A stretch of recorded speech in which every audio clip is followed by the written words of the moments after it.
Ngayon naman, ipapakita ko sa inyo paraan ng paggawa ng L-shaped flower arrangement.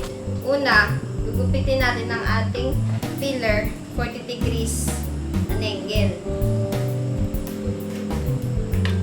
Ngayon, ilalagay na natin ng ating filler vertically, pero nasa side lang siya. At yung isa naman, nasa side lang.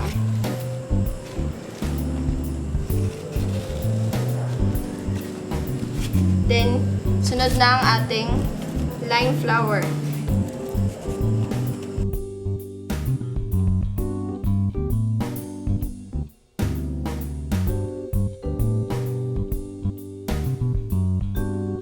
Ngayon, lumabas na ang ating L-shaped na flower.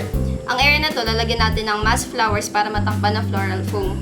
Pagkatapos, lalagyan din natin ng mass flowers dito para masundan ng L-shape.